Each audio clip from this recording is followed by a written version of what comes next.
Guys আগে এই ভিডিওটা দেখো। কে যেন জিজ্ঞেস করলো আমাকে? হ্যাঁ, আমি নুন দিয়ে পান্তা খেয়েছি কিনা? আরে আমি জেলের ছেলে, আমার নিঃশ্বাসে প্রশ্বাসে নুন রয়েছে।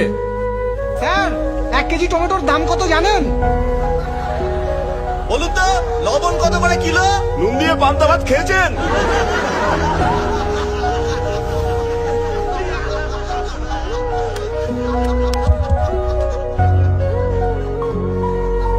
আজ আপনাদের কথা শুনে খুব লজ্জাই করছে আমার।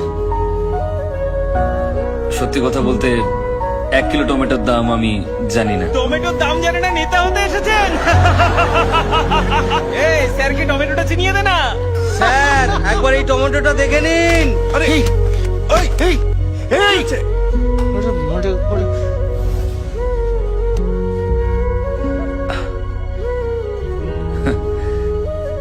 কিন্তু আমি আপনাদেরকে এই টমেটো নিয়ে একটা ক্রাইম স্টোরি শোনাতে পারি।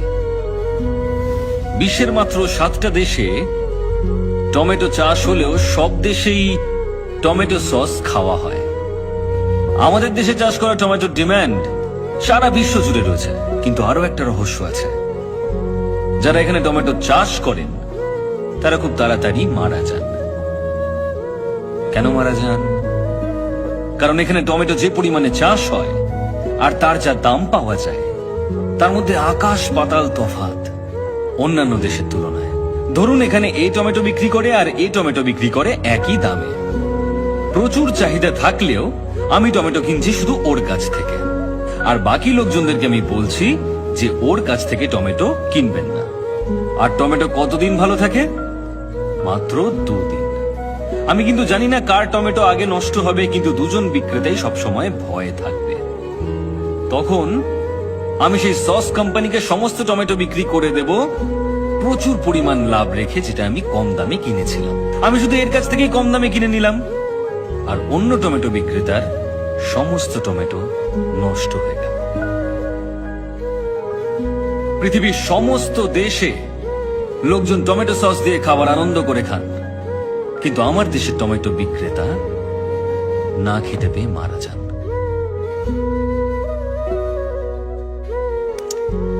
তাই পরের বার যদি আমাকে আপনারা টমেটো ছুঁড়তে চান, তাহলে দয়া করে ওই টমেটো বিক্রেতাদের কথা মনে রাখবেন।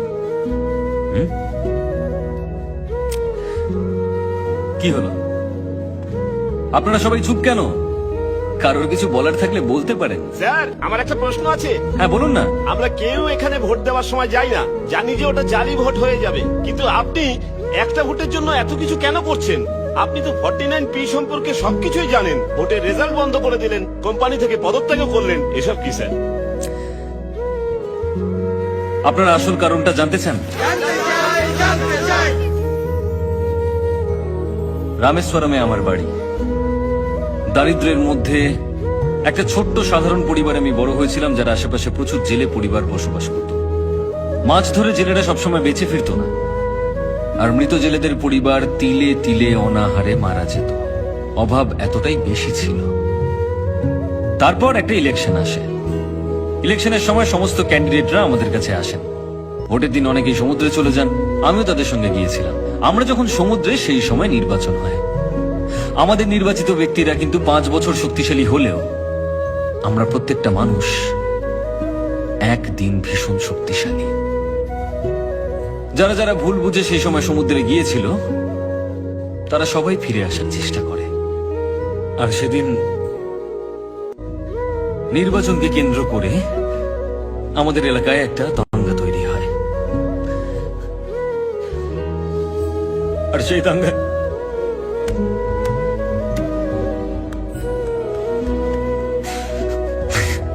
দাঙ্গায় আমার বাবার সঙ্গে 13 জন মানুষ মারা যায়।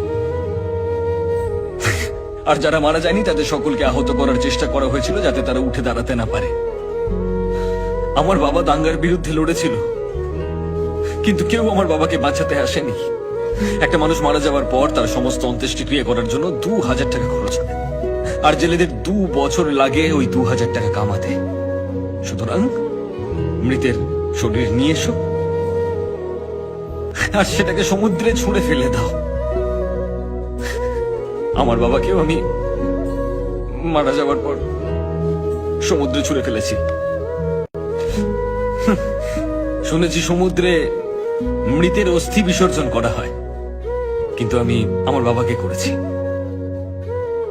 যে নির্বাচনে জিতেছিল সে কিন্তু কিচ্ছু করেনি। জেলেদেরকে বাঁচানোর জন্য আমার মা সংগঠন তৈরি করেন, জেলের বাচ্চাদেরকে পড়ানোর জন্য স্কুল তৈরি করেন, সবকিছু তৈরি করেন। অনেক বাচ্চাদেরকে শিক্ষিত করেছেন আমার মা, অনেককে। সেদিন দেশের সমস্ত নিউজ চ্যানেল থেকে ইন্টারভিউ নিতে এসেছিল আমার। আমি যে দেশেই থাকি না কেন, যেভাবেই থাকি না কেন, আমি ফিরে আসি নির্বাচনের দিন।